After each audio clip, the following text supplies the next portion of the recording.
Hello, everybody. Welcome to this talk section of Adam. Today, we are very delightful to have this subject. It's also my curiosity to form this discussion to explore a lot of things and knowledge unknown for me or for Taiwanese context that we have this opportunity to have Sasapin Siriwanij, artistic director of BIPAM and curator of Adam Artist Lab this year. You just finished, yeah. Sasapin just finished the second day of the artist lab sharing with a bunch of great artists. And we also have Ness Roque from Philippines, currently doing PhD in Japan.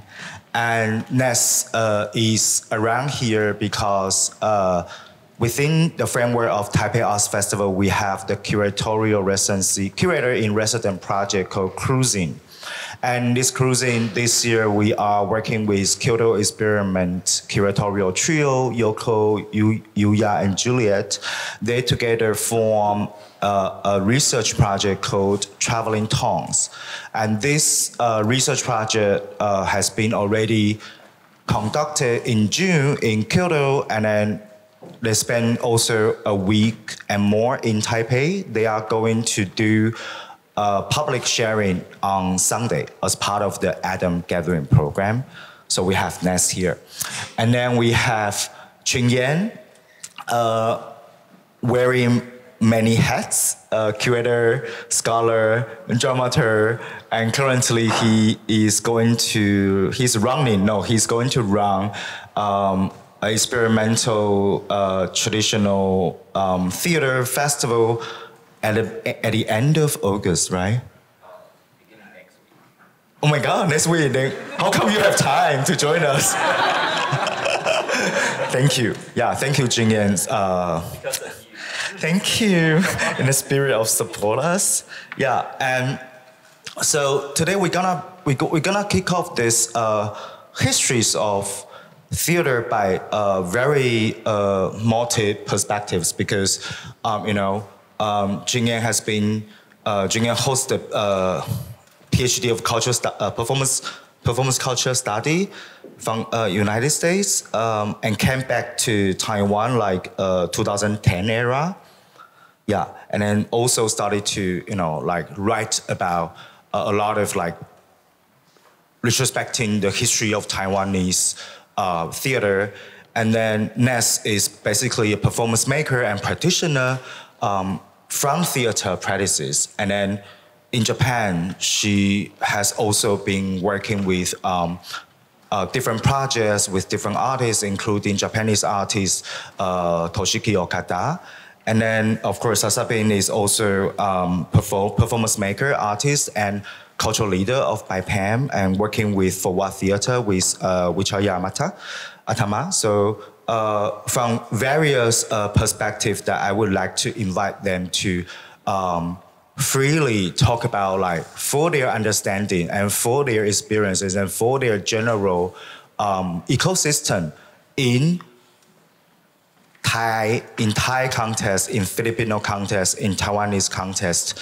How could we find or form the possible dialogues to understand the notion of histories of theater? So perhaps when earlier when we were catching up online for this subject, we thought about some problematics about how to define ways of looking at histories. So very quickly, the idea of what does contemporary theater mean or has been meaning in each of their places perhaps is very interesting to be the first subject to unpack. Yeah, so maybe would Ness? Oh, okay. You want to kick off? Okay, Jingyan, please.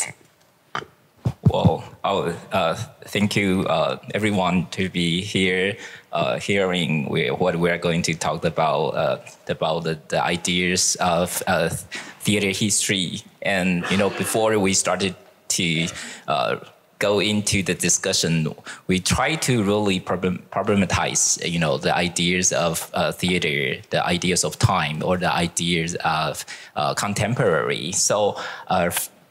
To begin with my preparation, I will probably begin with presenting my own position of not presenting any a specific country or nation, because I think everyone here, we are all sort of mixed during our life experience, involving all sorts of events, activities, and life experiences. So it is really hard to say that I can present my identity, even though I am a Taiwan citizen. So I will probably first problematize or complicate my position and my idea of representative as Taiwanese. Okay, so that was first of all, I really want to say that although even my understanding of contemporary or modern theater is actually the ideas and the critical thoughts, what I have learned a lot from my observation and my research, in Taiwan history. So I don't want to be a representative of Taiwan national identity, but I actually, in fact, learned a lot from what I've been working on, Taiwan theater history, and come up with my ideas of contemporary. So I will probably just begin try to explain what my ideas of contemporary. Typically, when we have the term contemporary, we naturally assume that it's related to a time concept. Okay, so although people may have different interpretation of the time period referred to contemporary, probably we'll say the past 10 years, we'll say the year after the year 2000, or we'll probably say, in the context of Taiwan, we will say probably the lifting of martial law, or beginning of the 1980s, when modern theater becomes an effective action and term in the context of Taiwan. But however, since everyone has different ideas about the specific time period referred to by contemporary, the idea of contemporary, that implies to some extent explaining contemporary from a time perspective might be problematic. So someone believes that a certain work should be included. It might fall outside of the contemporary time frame. In other words, the lens of contemporary can always be extended. Okay.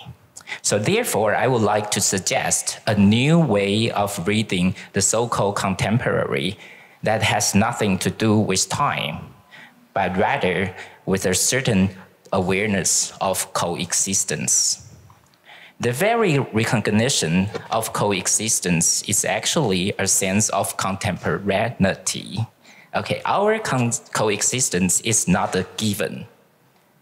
Ben Anderson's understanding of coexistence or community is precisely derived from the medium of print capitalism, which made the sense of community possible. In other words, without this common medium, there would be no sense of our shared experience. The emergence of newspaper established the possibility of the community. For us today, I believe theater can also serve as the medium, which I can elaborate if I have more time. So starting from the feeling of community and further critically stating that the so-called contemporary is actually a structure from which no one can escape. Contemporary is also a forced, one-sided relationship, despite all the discontinuity and disagreements. So I would say contemporary is actually a force that brings everyone into a structure of order, sharing an imagined sense of community, saying we are all in a possible time that we feel together. Okay, so that's what I mean by contemporary. It is not actually a time frame to say from now on we have several weeks that we can work together until we move into next stage or next generation. Instead, as long as we have the same feelings of coexistence or the same understanding of how we feel all together, the idea of contemporary extends and exists. Okay, so let me briefly return to the discussion of contemporary and time. When we refer to contemporary in terms of time, it is actually supported by the structured order of feeling of community. Therefore, I believe that when discussing contemporary, two keywords, as Rivers always asks us to provide some keywords to explain, ideas. So I try hard to really bring two keywords in my discussion. The first keywords, it's as I have mentioned, the feeling of community. Okay, so we have that kind of feeling of all together, we live together, we work together, we share together, and that kind of a feeling is actually contemporary, okay? But what matters for me is the idea and the consciousness of feeling together. It's not actually any specific time, okay? And the second is the order of management. It is actually through the medium of the order of management, audience becomes being participated in the work of the event and the feeling that we are actually all together. Okay, so if any works that brings audience, participating in a certain order, and we feel that ideas of contemporary. So when theater performances align with the feeling of community and provides an order, particularly to the audience, I think that is called contemporary theaters. So that's briefly, I will begin to problematize this idea of contemporary in relation to time, as we usually, assume or imagine that it is actually a specific time that we can really figure out. And since that time, specific time starting point, and we can start to talk about contemporary. On the contrary, I actually wanted to really talk about contemporary from another perspective or another direction, saying that it is actually we wanted to be contemporary, so we can really start to find a specific time to say that we have contemporary. So I hope that's not going to be, that difficult, to really start with this question by asking how we can understand contemporary instead of you really define contemporary as, as some time events or particular theater or political activities or actions. Okay, so that would probably start with my presentation from all this observation.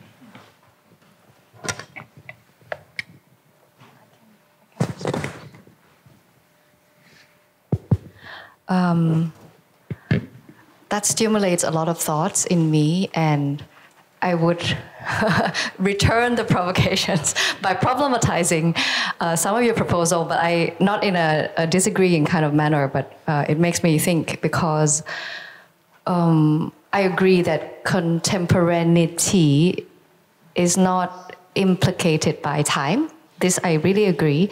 But when you talked about community, I had a very different feeling about it. And from my own background, my own artistic background, I was surrounded and am still surrounded by a lot of rebellious or revolutionary spirits, and I guess I will approach this from that perspective. I think the sense of community that you say is really there, but it's a bit, I am a little afraid of that definition because there could be, you can induce a fake sense of community. And this comes through in forms of traditional theater, modern theater, questions like, why am I watching a Shakespeare restaging, not even an interpretation, a very straightforward Shakespeare staging in Thailand in, vaguely British costume, for example. And then if this was staged by a university, for example, and then the professor would be asking us to think in relation to the work as a way to honor the work, I would be asking, do I need to relate to it if I don't feel related to it? So this sense of, trying to invoke that sense of community, I feel like I don't want to belong in that definition of community because I don't believe in it. So that is not contemporary for me. My contemporary still has something to do with time, but it's like works that ask me or involves me or inviting me as shining light or asking questions of our time, of the issues that are significant for me or something that maybe I did not think it was important, but the work invites me to think and maybe see its importance. This for me is contemporary. That means even though it's a work from another country, from times before, but if it's worked in a way that is bringing to us the question that is related to the happenings in the society, then for me that is contemporary. So it's not really about when the original artistic material is created, but it's more like in the process of bringing it on stage, what comes to that space and what are we interacting with. For me, that is the space where contemporaneity is established. Yeah. I'll probably answer briefly in response to Sasapin's ideas. That's exactly what I wanted to say. So what I have pointed out is actually the feeling of community. It's not actually the community itself. So the community, we created the feeling to want it to be together. So it's not actually there is a community and we have to, or we belong to. And that is why I, at the very beginning, I started to present my position by saying we can never represent any specific identity or a community, a member of community, because, that kind of a feeling is always constructed. And what you have just said is exactly what I wanted to really point it out, that, we have that kind of desire for feeling together. And that's the way how we imagine contemporary nowadays. Instead, it's definitely not the way we wanted to, really trace out a certain tradition or community that belongs to us. Yeah. Yeah. Yes. Yeah. Before coming here, I was reading a bit because I was like, who am I to define what's contemporary? So I was trying to look at like how other people have defined contemporary, at least within the Philippine context. And some scholars would be pointing towards specific time frames, like after 2000s or sometimes after the dictatorship, in the fall of the dictatorship in 1985. But some groups who are And some groups would stake a claim that their work is contemporary, but maybe it doesn't really agree with what I think is contemporary theater. So as I was looking at all of this, I think contemporary theater, like everyone has a stake or a claim to what it is, I think, in the Philippines. So if a group calls themselves contemporary, then they can. And also if other people want to contest that, they can also contest it. When I was younger, I used to have this image that, contemporary theater is kind of like an aesthetic. But as I've grown older, I kind of let go of that idea as well. And I kind of align more to this idea of community as well. One interesting definition of community that I've come across recently is a community can be one of the ways to define a community or to feel a community is to ask, to whom is this news or information urgent?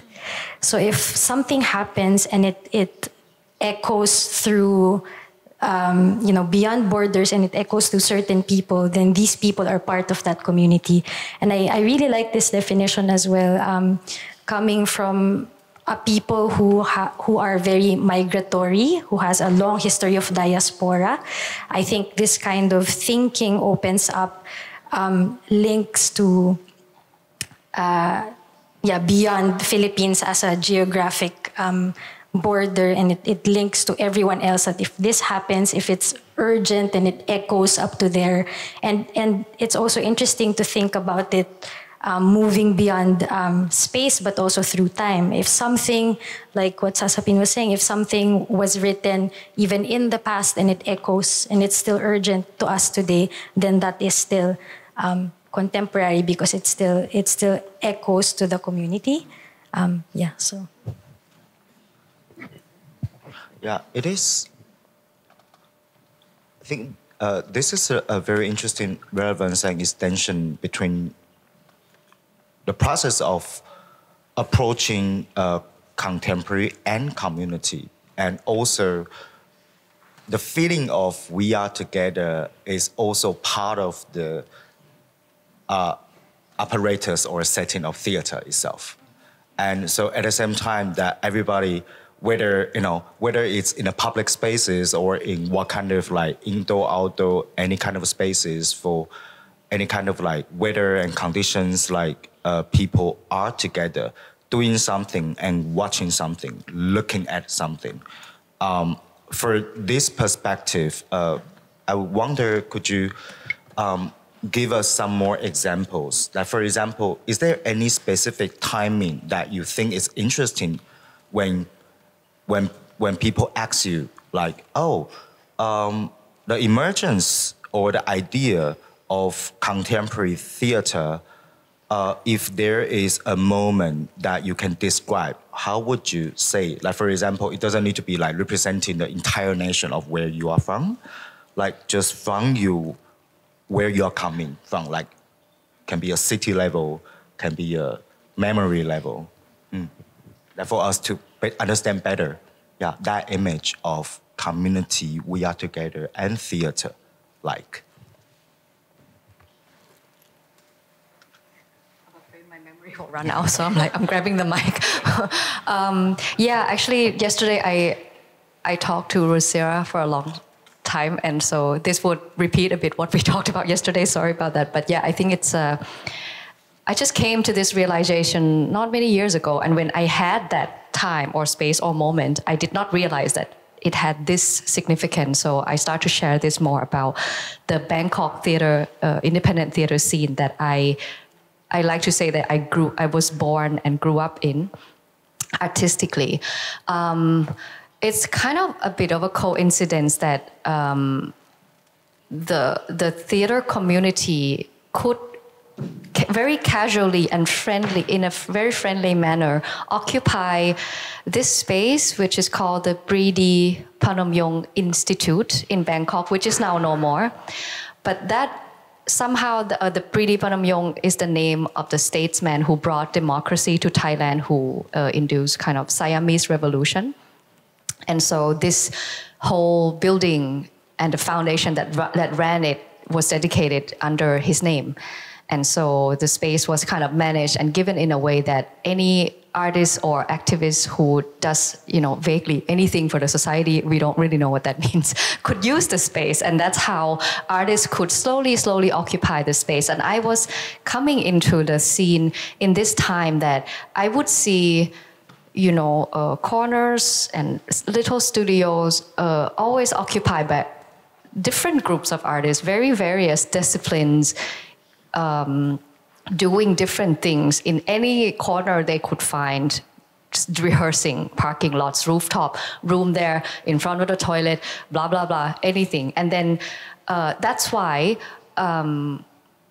it was very much rooted in the contemporary and experimental spirit, because it was such a extended community, also very casual, very friendly. No one wants to ask you like, who's the director, who's the producer. There was not really questions like that, but everyone's like, okay, everyone's theater maker. This vague thing is like spreading around, and whoever has the curiosity, they could just come, sit, hang out, and someone would be like, hey, you want to join this project? Come on, we're trying this thing out. And so it happened like that.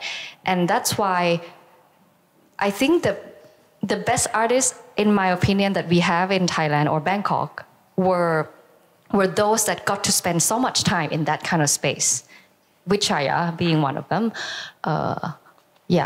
Me and Vichaya were same generation, for example, and we were learning so much from each other, and we could see physical theater, spoken theater, puppet theater, pantomime, poetry, exhibition, film even, all intertwined in that space. So for me, I don't think that was the beginning of contemporary theater. I think it began a little bit before that. But those, I gave it a nickname. It was the golden year for me, for the theater scene.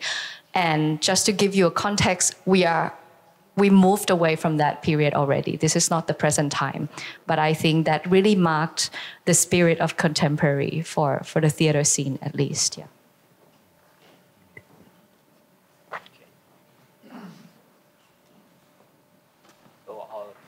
Yeah, so I'll probably take the what River just mentioned. I'm going to curate a theater festival on traditional arts in experimental theater. As an example, to really talk about how we can imagine or understanding contemporary nowadays in Taiwan.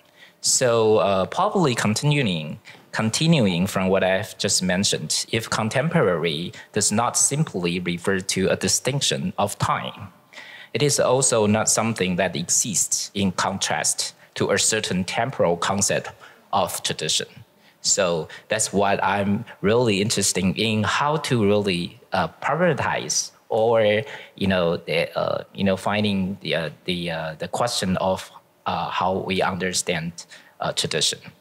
As we all know, many traditional arts today are also labeled as contemporary. Nowadays, when we think of the concept of tradition, it is often associated with the idea of old, ancient, or past. Okay. When traditional enters contemporary context, we tend to give it a new term by saying, oh, this is contemporary tradition. In the context of Taiwan, we'll say 当代戏曲. Okay, 戏曲 means traditional arts, but it's not traditional arts. It's contemporary traditional arts. Okay, so we give it a new name. In the context of Taiwan, traditional arts usually refer to non-modern theaters from such as Peking opera, Taiwanese opera, puppet theater, and these traditional dramas enter the contemporary era. We give them a new name like contemporary traditional drama. In other words, pure traditional drama cannot become contemporary. It can only become part of the contemporary when it is prefixed with the adjective contemporary. Okay? So it's weird, but this is actually what we are doing right now. Okay, but if we think more deeply, if contemporary traditional drama is also part of contemporary, then contemporary has nothing to do with any essential artistic forms. Rather, it is actually related to the feeling of community I just mentioned. As long as it addresses the consciousness of community and the order of management that I mentioned earlier, traditional drama can also be contemporary. So that's why I said, 当代戏曲, it is actually a way how we feeling like we are together in the form of traditional arts. And then the artistic form of traditional art actually doesn't matter in the sense of understanding if it is contemporary or not. It is actually that we are working together on the specific work that makes us feel coexisting. Okay, so that is the idea that we become contemporary. It is not actually how we define or understand any particular artistic forms in traditional way or modern way or avant-garde or whatever we mention, okay? So more critically, the so-called contemporary is actually a new consciousness, a linear time. It's a linear time used to invent tradition. That's why it's in response to Sasapin just mentioned. You know, we always feel a bit weird, you know, to be forced participated in a certain kind of a community that, you know, asks us to identify with, while we are probably, you know, feels change, you know, to be necessarily as a part of that group, okay? So it is a linear time that used to invent tradition, and that's, you know, what I really want to say, and invent an experience that probably we have never experienced, okay? So when we talked about concept of theater history, or, you know, how we understand contemporary, we often actually talking about this time, this specific invented time, the concept of time, the order that, you know, manages the reorganization of theater events or actions, helps us to really feel that we have a history that you know, can be shared through the idea of, you know, the nation, idea of the region that we all together. Okay, so that's probably would be the way how I start to figure out, you know, the concept of contemporary. And later I will probably give you an example, a theater example in Taiwan to really, you know, they look into how the contemporary, the idea of contemporary really works in, you know, like successfully in our theater field. Yeah, thank you. Yeah, so for me, actually, I resonate a lot with what Sasapin was saying. So, maybe a good way to frame this is by sharing my background. So I started studying theater when I was 11 because I went to an art school, a government-funded art school. It's a really small art school, and in this school, we have to choose a major. So I was majoring in theater, and if you're and we were focused on acting, but we also had classes on directing and playwriting and everything. But in that school, we had different majors, right? So some of my classmates were majoring in visual arts, ballet, dance, music, whatever, something. And within this, and it's a very isolated school in the mountains. And through this school, very early on, a lot of us started collaborating for just like, because our teachers, this is recorded, sometimes I feel like our teachers, sometimes, I'm sorry to my teachers, Sometimes I feel like, because our classes were separated into like art classes happened in the afternoon, and in the morning it was academic classes, right? So sometimes I feel like our academic teachers are kind of a bit lazy. Like our science class would be like, make a video about the solar system or something, and so we will collaborate and make, you know, something. And so we ended up making all of these weird experimental stuff, actually, which I might call contemporary, actually. So thank you to our teachers in the end.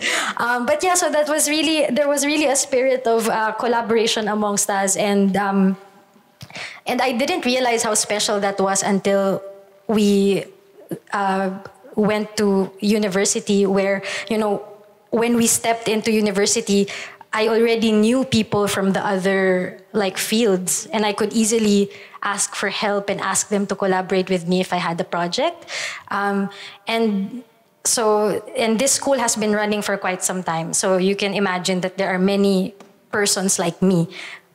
And so this creates a network of artists who can easily collaborate and interact, and it spans several generations. So I have I have my own network, but also like other people who come from this school will also have their own stories of what they've done, and then the younger generation now are also making their own stuff. The Gen Zs are also staging their own stuff right now.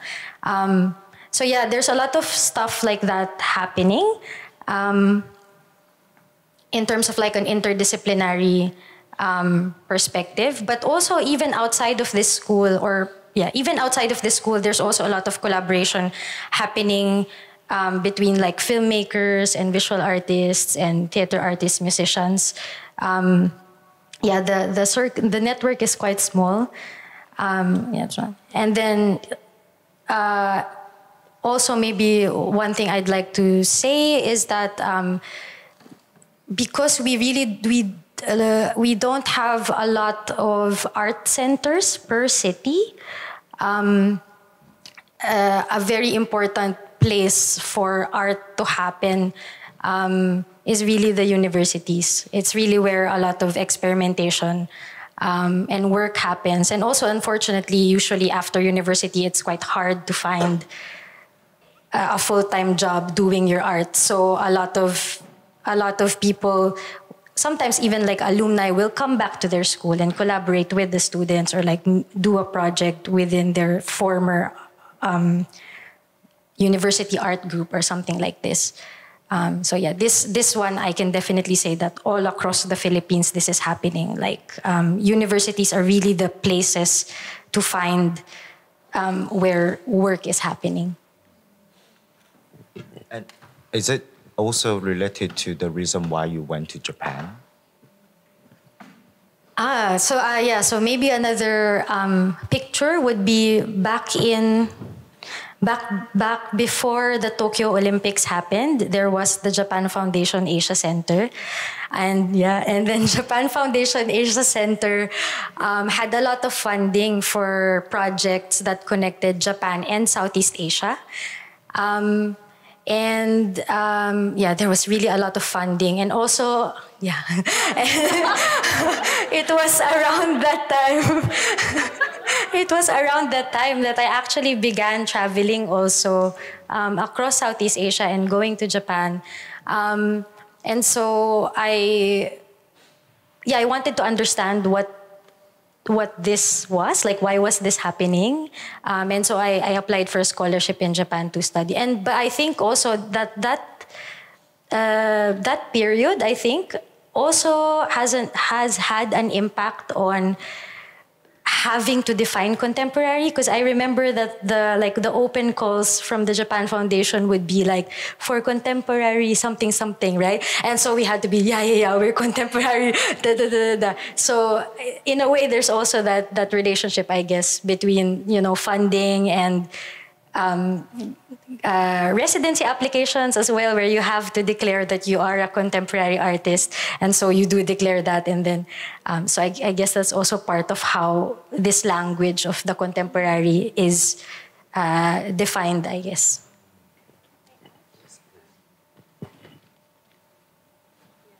I feel like I would like to add some more context as well, because hearing you explaining about the Filipino scene, that's really useful, and it's important to kind of identify what's happening where and why. In Thailand, I think I'm gonna admit that the fact that, for example, I'm sitting here, Wichaya was here last weekend, BIPAM is somehow kind of a bit known. The work that we do is known, and it looks established in other countries, but that is not the case in our own country. So that, I think that's a very important picture to paint here, that because contemporary is so understood internationally, it's very easy to just be here and I don't have to explain myself or other fellow artists nice, or, we don't have to explain ourselves what are we doing. But back home, if it's a cake, we are like this thin slice of the cake, and maybe not a lot of people want to eat it, actually. And the other parts of the cake are traditional arts in terms of presence, funding, space, import and export, and also incubation and education. The other part is probably education, like universities, which hopefully is changing soon, but for a long time it has been modern theater. First book of Stanislavski, and I say first book because they only stuck to the first book and they never moved on, and they thought that was like the only thing that we teach, and that's theater, So you could see that that's like, we have big lineage of tradition, big lineage of the modern theater that came through the first generation of teachers of theater in Thailand, established all these kind of drama schools or drama departments in big major universities. So so what you're hearing is this little thin slice of cake in the entire cake of theater of performing arts in Thailand. So I think that's why I come back to this, revolutionary or like fighting rebellious spirit is still very much driving a lot of us meaning, the contemporary independent theater, because we are still in this very thin slice and we're still feeling like we're struggling to be in the big picture. Yeah, and I would like to, follow up further on this anxiety of formulating the drive of theater making in your communities, and also sometimes that it's been understood in some more international context. For example, we are here talking about this. Yeah, and could you like share with us a bit more like around your neighbors, around your colleagues, like whether they are in your place or country or they are abroad, I don't know, like what's the drive or what's the anxiety that they continue to formulate and address in their theater works? And for Chun-Yen, perhaps you could share about your observation in Taiwanese context. Yeah, I think, in terms of like theater, I think maybe kind of similar. There's a strong modern drama tradition actually in the Philippines. So because from the pre-World War II American occupation of the Philippines, so quite early on we were importing English language plays, and especially because we can speak English, really the English language theater was quite strong pre-World War II.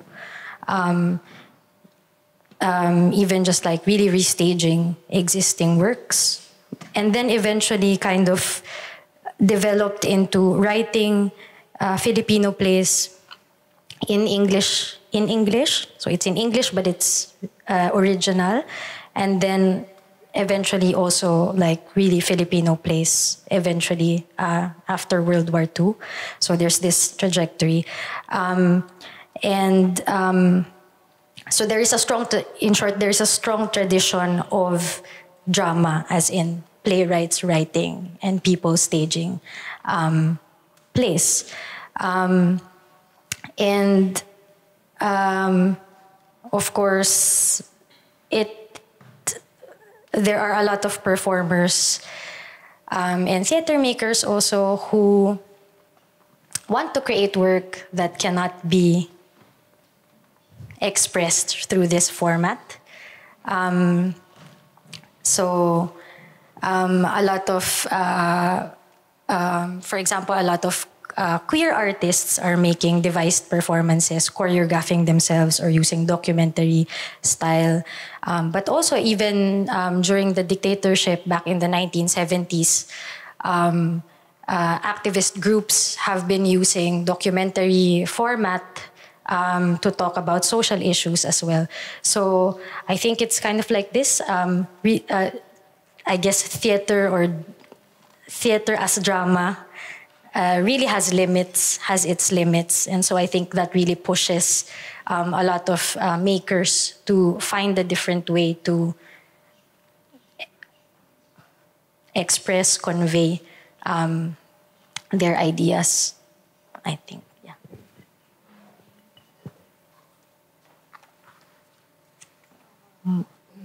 I was just thinking about this question now, and I never really gave it a lot of thought before. Like, what is everybody anxious or like fighting about?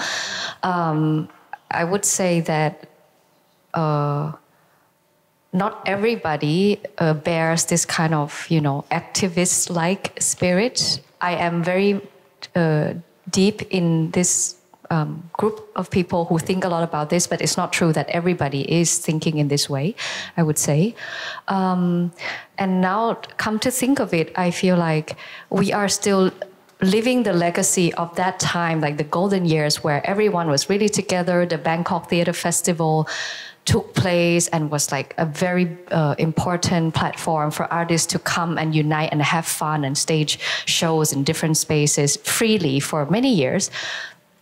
And now that the situations change in Thailand with, the politics for sure, the economy as a consequence of politics, and also the political conflict within the society intensified all the time. Compared to like 15 years ago, we would have political thoughts, but you don't really hear people say it out loud in public spheres. Now you do, and it's very much out there, for example. So I would say that today we have artists who are occupied with questions they want to raise for the audience, whether it's political question or a more general kind of like daily life question. That's probably one sphere of operation artistically. And I feel like there's another part that artists just want to make sure that there are theaters to go see, and they want to make something nice in whatever they think is nice, and just kind of continue so that we have theaters to go see. It's probably not necessarily coming from a questions or anything, but they're like, this might be nice to like put that on, and then it feels good that we have theater to go see, which I'm also not opposed to, but I guess I'm not always kind of belonging in that mentality. But in the end, we're still a big family like that we would know a bit, see who's doing what. And family also in the sense that you don't always like everyone in your family, but you have to work with them and you know them, and we rely on each other. So yeah, it's really kind of like that, yeah. That's very interesting. To use family as an idea that really explains, how we feel we are together, but we are not really wanted to be part of the member. Well, so I think in the following, I would really want to take this example in Taiwan, a phenomenon, 劝世三姐妹. We call 劝世三姐妹 in Mandarin, and it's actually a famous and a very popular musical, that happened in recent years in Taiwan. And it's, once it started to sell, and all tickets will be sold out in like 10 minutes. Okay. The English title is Don't Cry, Dancing Don't Cry, Girls. Dancing Girls. Okay. So I believe that the sense of community is actually gradually becoming the way how we perceive in Taiwan to define and to confirm and reconfirm the content of Taiwan identity. So the so-called sense of community feeling that we are united is often made possible through mechanisms and mediums. So as I refer to theater as a medium to really, create the feeling of community. So through theater, allowing imagination to become a shared community and a shared identity. Okay, this shared identity, simply put, is what we often refer to as cultural. Okay, so this, when we talked about cultural, we tend to give it, high, good words to everything, to culture, because culture is so important. It matters to really, in contrast to politics, to economics, to, military forces and everything. Cultural seems to be so prestigious and so elegant. But culture, the ideas of culture here, it's actually problematic too, for me. It's really, works as a mechanism or a medium that we tend to conceal or to hide problematics or questions within the umbrella of the ideas of culture. Okay, so I will take the Don't Cry Dancing Girls as an example to really talk about what I feel, and I explained the contemporary or the feeling of community. The musical Don't Cry Dancing Girls premiered in January 2023. Okay, so it was last year, and it has been so popular. The story I'll briefly, explain a little bit. It's about three sisters who returned after many years to their old family home in the countryside, Yunlin, Huwei, Yunlin in Taiwan, to inherit the family's millions and millions dollars fortune. The sister must perform a soul-guiding song troupe. A soul-guiding means, like when you pass away and you performed a kind of a ritual in order to satisfy and comfort the past ghosts.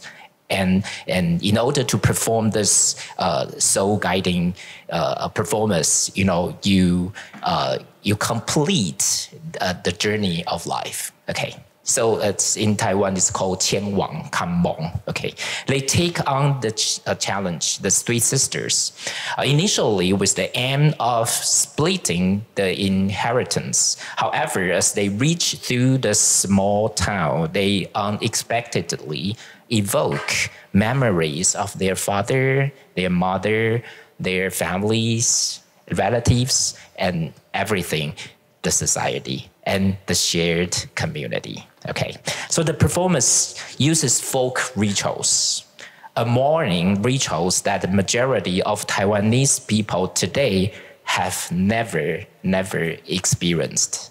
Okay, but we refer to that specific ritual as shared community and the shared culture that we belong to, which is actually something that we never experienced. Okay, to tell a story of returning home and at the same time establishing identity, the feeling of community. The performance successfully turns something unexperienced into contemporary through the imagination of the community, and once again establishes the order of managing audience identity. So to me, this classical example to show how contemporary theater is shaped. It's actually through all this mechanism bringing, shared experience. We tend to feel that, we are part of this memory and participating by recreating this kind of like social and cultural memories we feel together.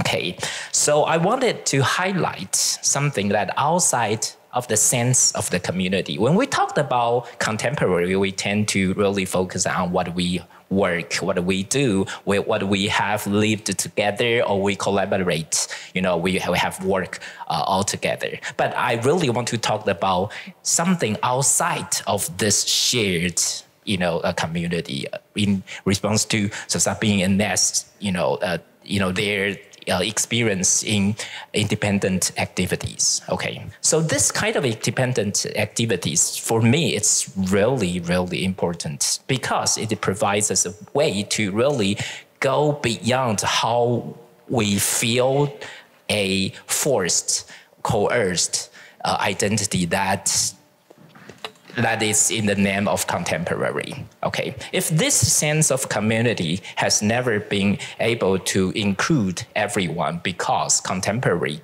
it's actually a mechanism that includes everyone while not everyone is really there.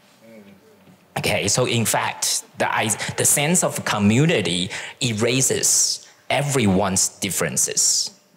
Okay, thus forming a repetitive order and a method of managing audience thoughts and the feelings. Then how do we discuss we or ours at this particular moment? It is actually a plural us that we can and we should never forget. Okay, a plural, this is actually a we with all kind of differences. Okay, so without using this contemporary as a method, we really have to go beyond how we understand contemporary as a time idea, as a time concept that will be able to really go further to the way we construct a plural understanding of us. Okay, so this is the concepts I really want to emphasize today, that when we talked about contemporary, it is easy to feel that we are all together while ignoring sort of like all kinds of differences that has been erased in the constructing identity or the constructing shared memories in the terms of contemporary. If we really want to critically understanding, how we can do or contribute to the idea of, what we have been together or what we have never been experienced, and then we probably need to really dig out, the problematic of contemporary. We will be able to see how we can really start with. Can I just add? This just reminds me, I just wanted to share that, like for me, for example, in terms of my personal practice, it's a conscious decision for me that I still like taking part in different kinds. Like I would still be part of like a play. Like I still participate as an actor. I still like doing that, and then I do dramaturgy for like there's a play that's being adapted and they want to adapt it and they need a dramaturg. I would still do that. Also participate in community-based stuff. So I kind of like going in and out or like cruising kind of these different nodes, I guess. Because I think I also see that when I go in and out, I also kind of cross-pollinate in a way the different, the different, like not really factions, but like this. And I kind of like doing that because I don't really like having like these lines or like declaring that this they're so like this because they don't understand this or whatever. But instead of like judging these different groups for doing what they are doing, I kind of like to weave in and out so that there's like a conversation that's happening. And it's not just me. A lot of artists do that as well. Also because the pool is very small. So it's just like, and I think that enriches the whole scene anyway, I think. Yeah, so I just wanted to. I would respond to your point about, I think I quite agree and also hearing where this argument of yours coming from. It makes me think back though to Thailand, and I feel like actually maybe I personally stick to contemporary as a concept so much because I still feel that it gives us the space to try to be more inclusive actually, because in the other definitions or realms where it's either, identified as modern or even the word theater or tradition or anything, or stage or play, actually, even the word play, never have been the space that you could explore all these alternative or marginalized identities and topics and subject matter. So at least in the context where I operate in back home, contemporary still is that space where I think it's very interesting because we always constantly have to define or try to define what it is, but I think that's the essence because it's never definable. You can never really kind of, capture it. And contemporary remains, as long as it remains this undefinable space, then it still acts or serves the community as you can still throw in any new things, ask new questions, and it's still kind of in this very vague umbrella of contemporary.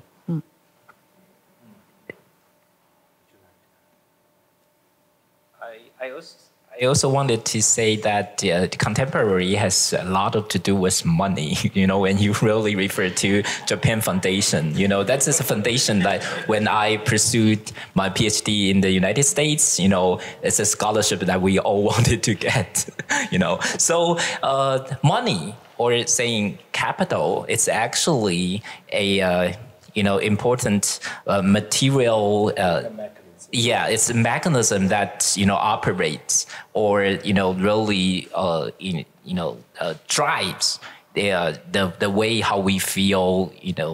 We're here. So I just wanted to say that when we talked about contemporary, it's not really in the spiritual or cultural ideas that without without money or without any capital foundation that we were able to really start, really come up with the idea of contemporary. So without talking about, for me, materialistically, in the operation or the work of capital, it is not we're not able to really understand or talk about contemporary. And probably this idea will probably go into the condition of neoliberalism. When we are, I really feel that nowadays we are not able to talk about art as art. We have to talk about art that has been involved with the idea of neoliberal, and which is money. Again, coming from Thailand, money is never in the contemporary for us. Yeah, so that's very interesting to hear that from you, because when I think money, it's always, those people who wear golden things on their bodies, and then they get to go to stage, and then they get invited by embassy of this and that, stay always in a 5-star hotel, never us. And so that's why again, I feel super understood here and very welcome, very recognized. I feel very empowered, but back home, it's never us who have that. Like non-profit organizations or, not, international network that really create sort of but it's a different network. Of course. I am networked with everyone here, but the network of money and authority in Thailand is a different network and very, very strong. And it never TPAC invested a lot of money. We do not have a structure like this. It is true.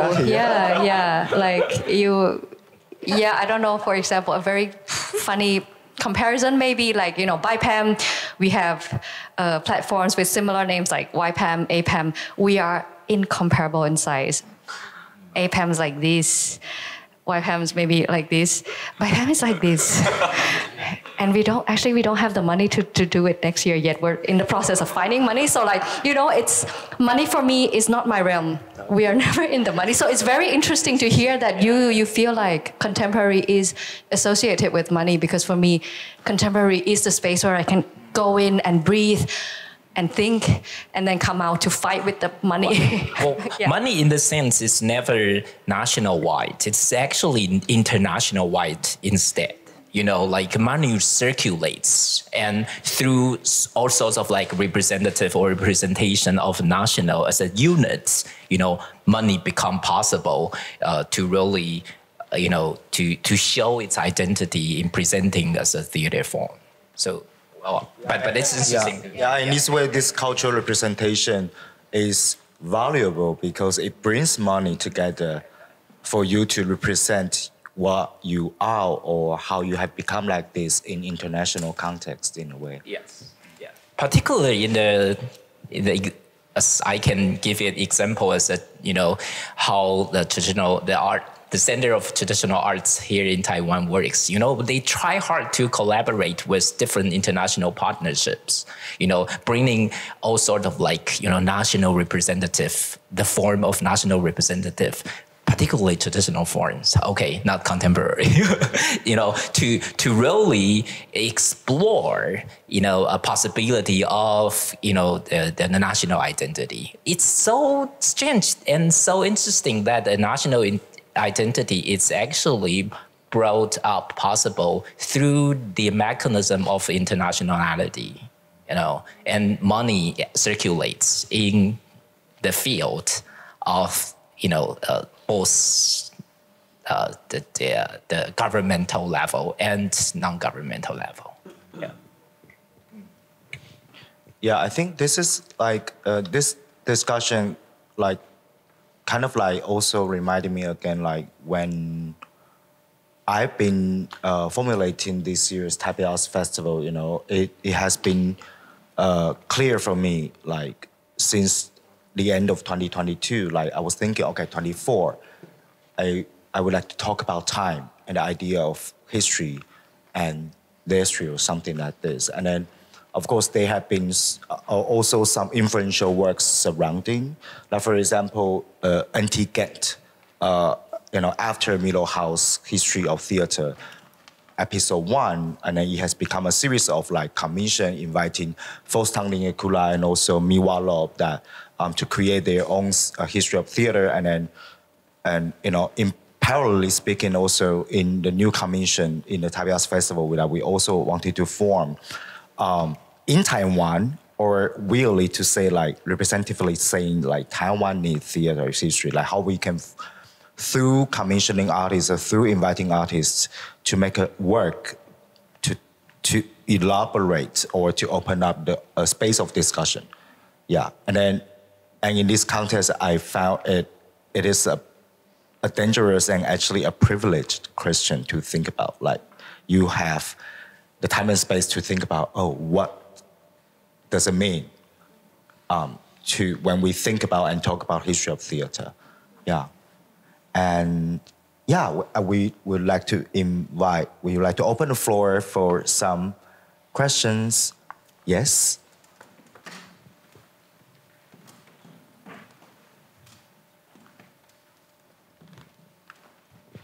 I have a question that maybe everyone can answer, but this question actually comes mostly for Chun-Yen, because you talked about two keywords.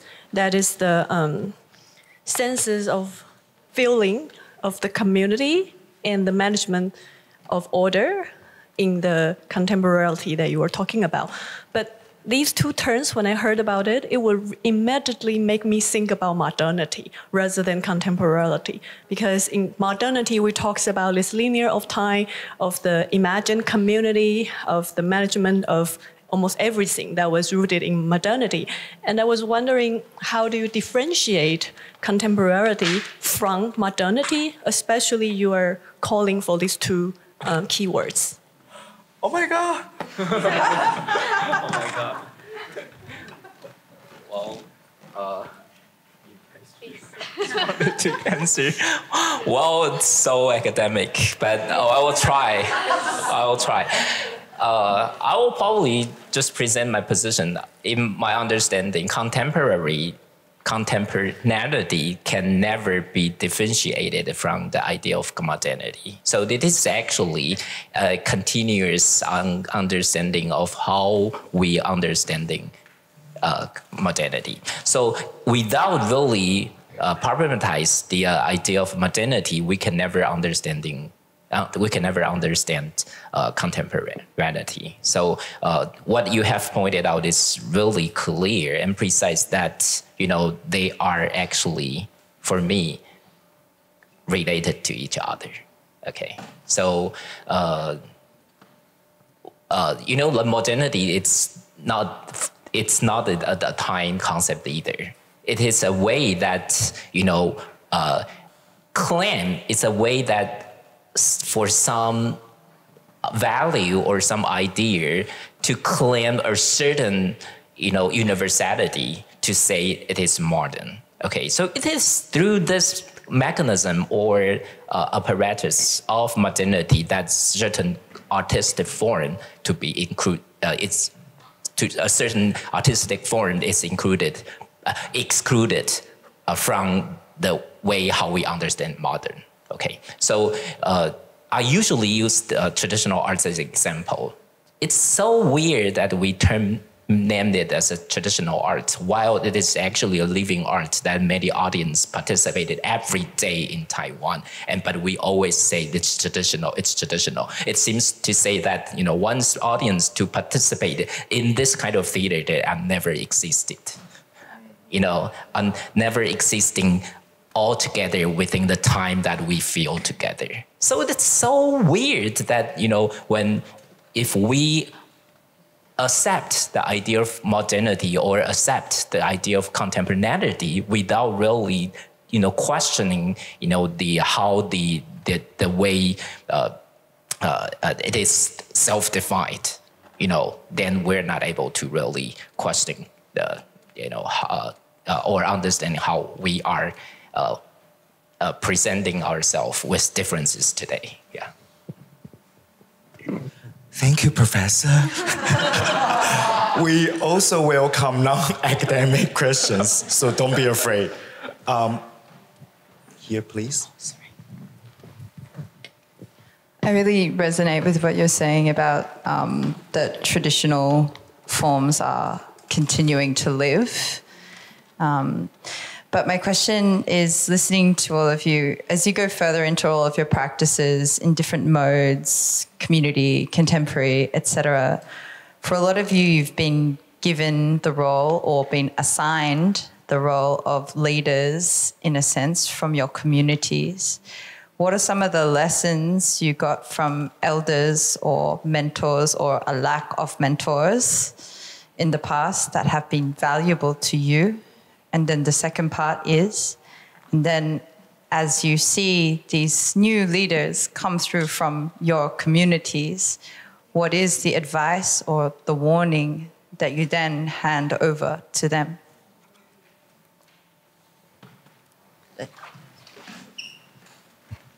Thank you super much for that. Sorry. One thing that if I ever feel heated enough to say, what I will say to younger or, well, not necessarily just artists or like media or, you know, in Thailand at least, people like now to claim something, and especially something newest, first time, best, biggest, all these ests. If I have to say it, I would always say that someone has done something already before. There's always someone who preceded us, maybe not necessarily you, but us. So it's very hard to do anything new or first. Living 2024, it's very hard to claim that. And so what I am doing is only possible because I have my predecessors. everything that I am doing is really just a result or a fruit of the efforts that were there before. And it's very important for me, that I get very triggered when someone says first, new, blah, blah, blah, blah. And I'm like, well, if it's not just Thailand, even there's a whole world, and you can always look, and I think it doesn't undermine your capability or talent when you honor the efforts that come before you. Actually, it is a way to build community. It's a way to build history. And history should not be on a pedestal. History should be, this means that we feel not alone in the world, that if whatever you're doing, you can be the most brilliant, but it doesn't mean that you have to stand alone. And I think this network of, familial relationship, and whether artistically or personally as human beings, are very important also for me. I would hate to feel that I'm doing this by myself. But actually on the flip side, as the work progresses, I do also realize that there starts to be some kind of structures that maybe we also build ourselves, or we try it out. Let's say we try new things that maybe the seniors didn't try before, just because everyone tries out different things at different times. And so when there are new formations or formations that we are not super familiar with, for example, the idea of artistic director, producer even, all these things, we felt like, okay, these are the areas we need to navigate. And this, at least for myself, I find I can learn and connect to the preceding knowledge from international peers. But then again, it comes back to, you always have a predecessor somehow, But for me, it's not important that you stick to this teacher or guru or anything. That is not important for me. But I think this awareness, just to know that you're always living as a fruit of something else, and you didn't come from like, oh, I came from the void and I'm here. It's like, wow, yes. Thank you for that question. This is like a Miss Universe question. Thank you. Yeah.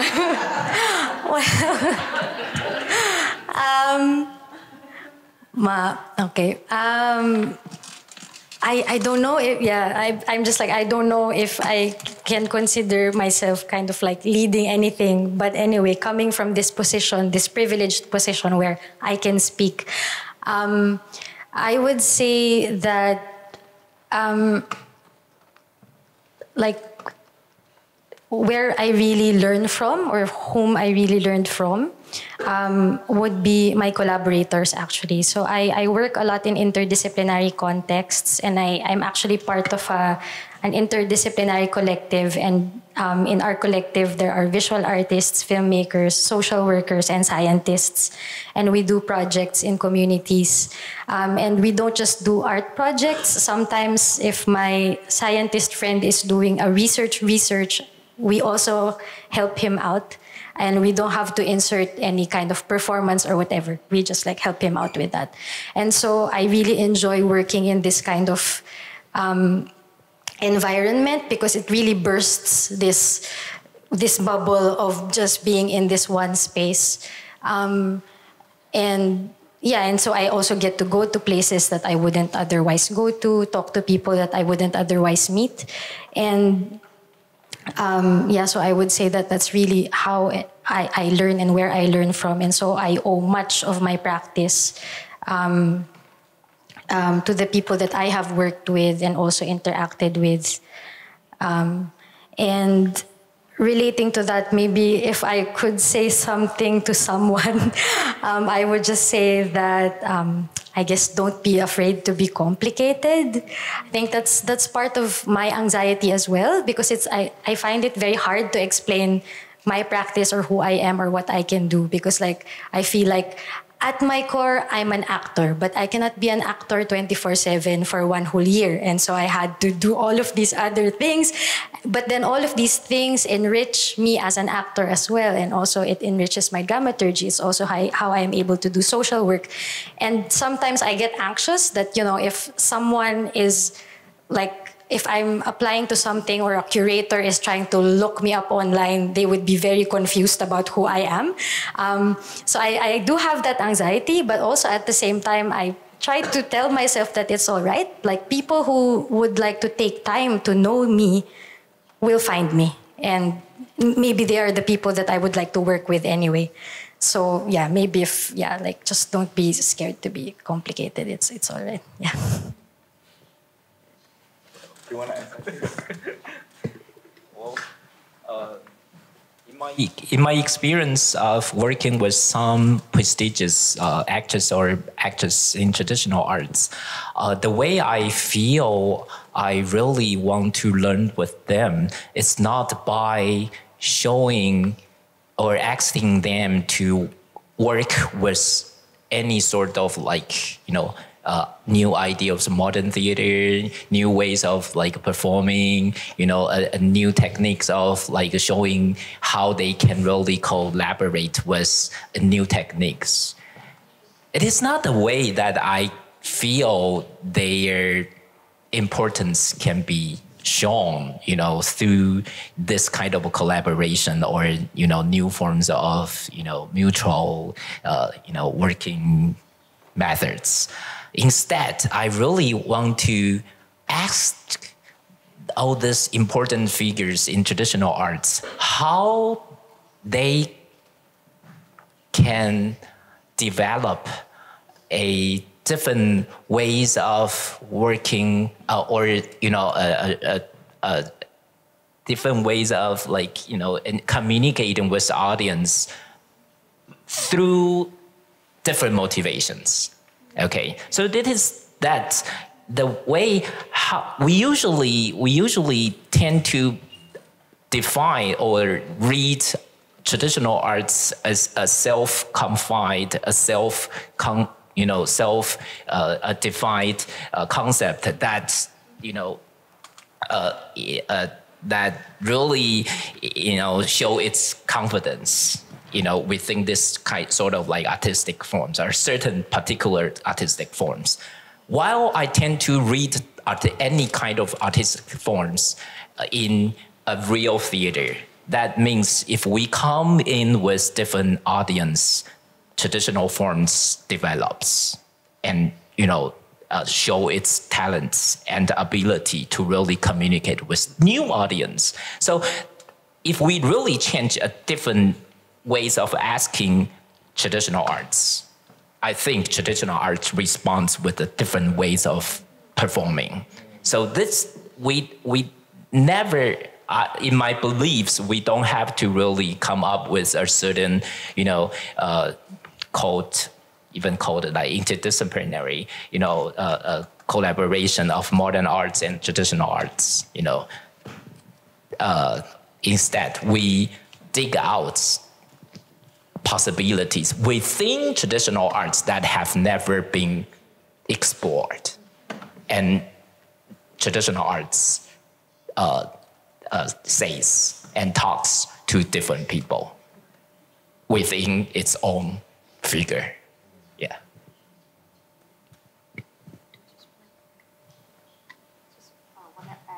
I want to add quickly that for me, that's contemporary as a methodology. And I think we have been kind of cruising the definitions, many definitions of contemporary. And for me, that's like one way to tackle contemporary.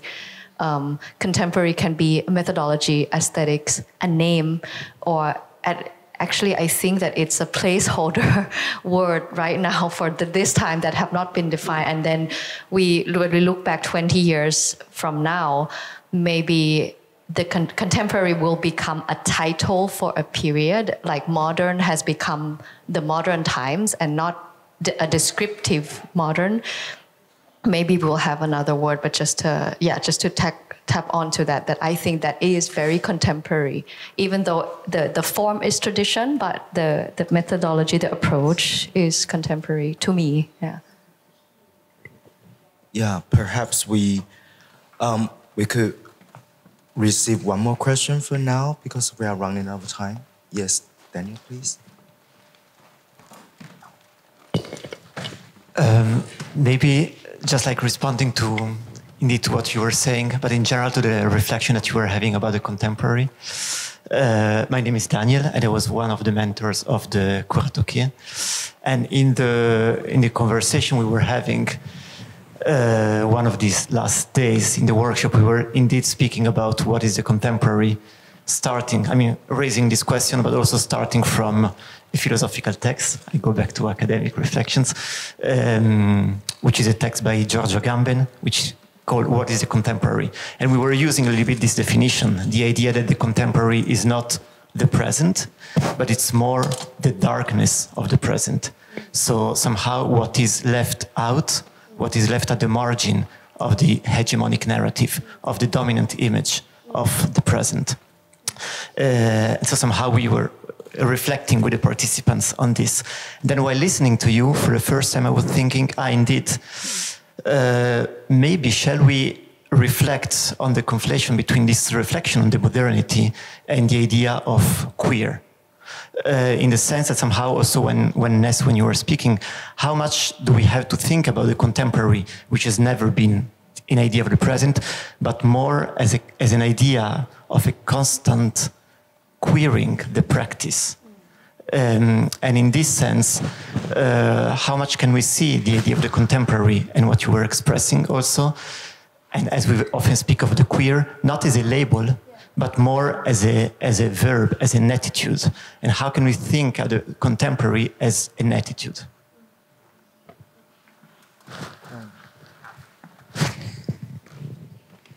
Any queer comments? I agree, and I think I'm just reflecting on my own thinking, and I think that for me, actually, they could be one and the same, or the many aspects of the same effort or motivation between contemporary and queer. But at least for me, it's just that we are changing the words. And of course, it's not just the words, because actually when you change the words, your mentality changes and shifts also. But I think it's, at least for me, it's within very similar or common or shared spirit of wanting to either, rebel, fight, change, ask, experiment. And I guess before I adopted the queer language in my own thinking, I was hanging on to contemporary probably. So for me, it was more about like the language that helped to shape the practice and the perspectives. Yeah, and they're not necessarily in conflict with each other, or a very different thing, I think, yeah. Yeah, I think... Yeah, I've had this thought at the back of my head, but it's still incomplete. But yeah, I'm thinking a lot as well about how words have certain currencies, right? You use it because it's useful. It allows you to communicate to certain people. And my impression is that in our context, like local context, maybe the word contemporary theater, for example, is not really used that much, is my observation. So it's, how do I say, it tells me something, why, I don't know why it's not really useful. Maybe we use more of like experimental or independent. And so when I'm confronted with this word contemporary, I am always already conscious that I am speaking with people who are outside of that context. And so I'm always trying to reframe something for the people that I'm talking to, something like that. And it's interesting, I don't know if, anyway. So yeah, and also like, and this thought also comes from this idea of, yeah, like mentioned earlier, like the problematics of the word contemporary, right? And I think it's also important to think of contemporary visual arts, because really in visual arts, the word contemporary really has a lot of currency, right? And even from my context in the Philippines, contemporary visual arts, that's a thing. People will use contemporary visual arts. Contemporary art actually means visual arts, right? So, and if we look at that context as well, that's very interesting in terms of like how things are canonized in Western art history, where, you know, like abstract expressionism is kind of like from I don't know, is it modern? Is it postmodern? I don't know. But then actually indigenous and pre-colonial art is actually abstract. So like this kind of, yeah, and I think, yeah, it connects to, you know, like looking at things in this decolonial way is also queering, you know, like these languages are in conversation with each other. And yeah, it's not a fully formed thought, but those are my thoughts. Thank you so much for your feedback. It's actually, Agamben provides so much insightful comments and readings for me to really explore, you know, the idea of contemporary in relation to traditional arts and so on and so forth. So thanks a lot to really point out how we really learned from Agamben, you know, who is so critically redefine, you know, the way of contemporary. While you talk about queer, and in this regard, I believe that it's actually, instead of like identification with queer as an identity, we should read queer as in disidentification, that critically reread performance, reread theater, or reread any sort of like, you know, understanding as we named it as traditional or contemporary or modern, through this kind of disagreement or through this kind of like this identification, we can really create a sort of like new possibility of understanding how performances nowadays we are really heading for. Yeah. Okay. Thank you very much.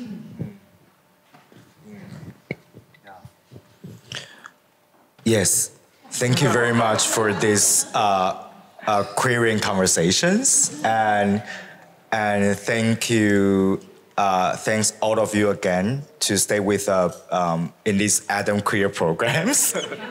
Yes, housekeeping time. This evening we will have 2 events.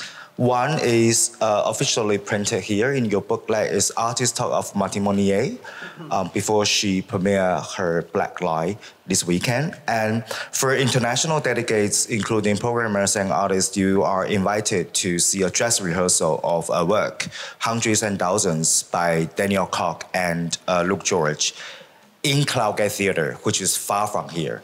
And then, so you will have time slowly call your Uber and get together to reach that theater. Thank you so much. Enjoy evening. Thank you. Thank you.